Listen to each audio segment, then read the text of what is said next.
सुट्टीचा दिवस म्हटला ना तर मधल्या वेळेत काही ना काही सतत खावंसं वाटतं. तर आज मी अशीच एक चटपटीत रेसिपी करणार आहे. ही तुम्ही एकदा बनवून महिनाभरासाठी स्टोअर करून ठेवू शकता. करायला अगदी सोपी आहे आणि सर्वांच्याच घरी उपलब्ध असणाऱ्या साहित्यामध्ये म्हणजे अगदी रोजच्या ज्या वापरातल्या वस्तू आहेत ना त्याच या रेसिपीसाठी आपल्याला लागणार आहे. तेव्हा वेळ न घालवता झटपट आपण ही मसाला डाळ करायला घेऊया. एकदा माझ्या या पद्धतीने तुम्ही मसाला डाळ बनवलीत ना तर बाहेरून आणणं विसरून जाल. इतकी चविष्ट आहे आणि साधी सोपी रेसिपी आहे. तेव्हा वेळ न घालवता झटपट आपण रेसिपी करायला सुरुवात करूया. तर ही मसाला डाळ करण्यासाठी अर्थातच आपल्याला लागणार आहे चण्याची डाळ. तर साधारण मी इथे 1 कप चण्याची डाळ रात्रभर भिजत ठेवलेली आहे. तुम्हाला हवं तर ही डाळ तुम्ही 7 ते 8 तासासाठी भिजत ठेवू शकता. पण सर्वात सोपा उपाय म्हणजे रात्रभरच भिजत ठेवायची आणि भिजवत असताना यामध्ये पाव चमचा इतका खाण्याचा सोडा ॲड करायचा. म्हणजे जी डाळ आहे ना ती आतपर्यंत छान भिजली जाते आणि भिजल्यामुळे आपल्याला ती करायलाही सोपी होते. तर आता ही भिजलेली डाळ आपल्याला 2 ते 3 पाण्याने स्वच्छ धुवून घ्यायची. म्हणजे जो काही सोड्याचा वास असेल ना तो निघून जाईल. भिजवण्याच्या अगोदरही आणि भिजवल्याच्या नंतरही आपल्याला ती धुवून घ्यायची आहे. आता ही डाळ आपल्याला वाळवून घ्यायची आहे. वाळवत असताना शक्यतो पांढऱ्या कपड्यावरच वाळवायची. म्हणजे जो कपड्याचा रंग आहे ना तो डाळीला वगैरे लागणार नाही. जेव्हा कोणताही पदार्थ तुम्ही असा कपड्यावर वाळवणार असाल ना तर शक्यतो पांढरा कपडाच वापरायचा. तर आता ही सगळी डाळ आपल्याला अशी पसरवून घ्यायची आहे आणि अर्ध्या तासासाठी फॅन खाली वाळवून घ्यायची. तर वाळवत असताना ती आपल्याला पूर्णपणे कडक करायची नाहीये. थोडंसं यातलं जे पाण्याचं मॉइश्चर आहे ना ते जाईपर्यंतच आपल्याला वाळवून घ्यायची. तर साधारण अर्धा तास मी इथे फॅन खाली ठेवलेली आहे. तुम्ही पाहू शकता हाताला अशी थोडीफार नॉर्मली चिटकतीये. एवढीच आपल्याला वाळवून घ्यायची आहे. म्हणजे थोडक्यात ती हडकून घेतलेली आहे मी. तर आता आपण पुढची तयारी करूया. तर डाळ काढण्यासाठी अशी मी एक चाळण घेतलेली आहे. तुमच्याजवळ असेल ना तर आवर्जून वापरा. तर आता काय करायचं आहे, ही डाळ आपल्याला या चाळणीमध्ये काढून घ्यायची आहे.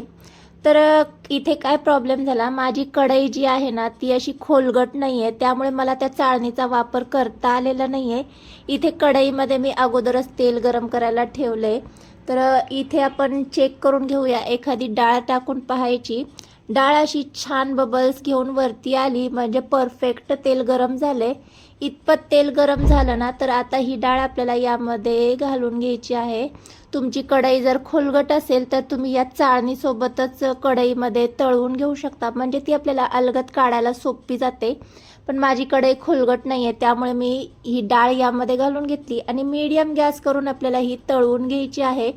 डाळ तळत असताना गॅस मोठा करायचा नाही आणि पेशन्स घेऊनच तळायचे. इथे गॅस जर मोठा केला तर डाळ करपून जाईल आणि ती कडक देखील होईल. त्यामुळे पेशन्स ठेवूनच तळायचं. छान इथे मी ही डाळ तळण्यासाठी 5 ते 10 मिनटं तळून घेतलेली आहे. इथे पाहू शकता एकदम छान अशी आपल्याला ही कुरकुरीत होईपर्यंत तळून घ्यायची.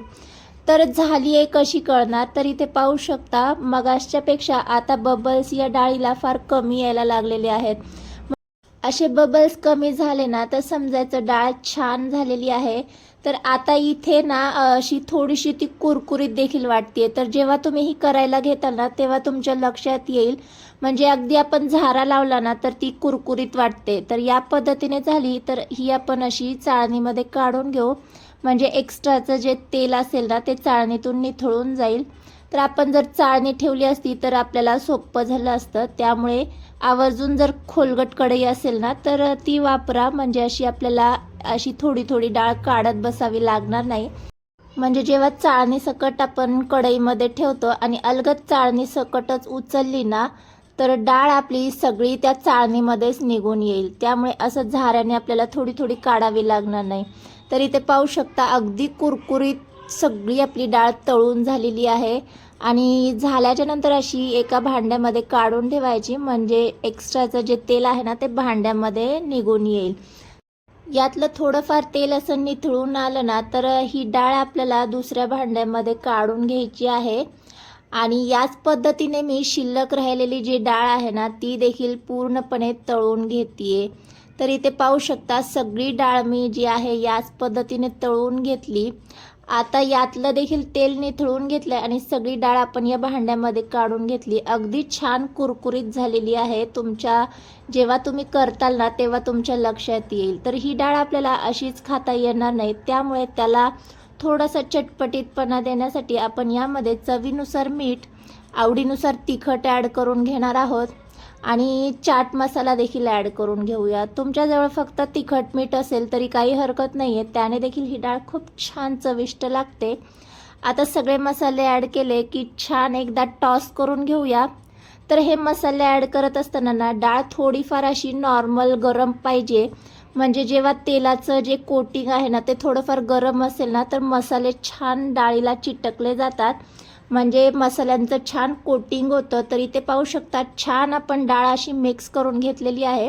हाताने करून घेऊ शकता किंवा चमच्याने करून घेऊ शकता. थोडीफार खाऊन पाहायची, मस्त अशी कुरकुरीत झालेली आहे. मला राहवलं नाही त्यामुळे मी खाऊन बघितली, एकदम छान चविष्ट झालेली आहे. तर ही डाळ तुम्ही एकदा बनवून महिनाभरासाठी स्टोअर करून ठेवू शकता. फक्त स्टोअर करत असताना ती पूर्णपणे थंड करून घ्या आणि मगच एअरटाईट कंटेनरमध्ये भरून ठेवा.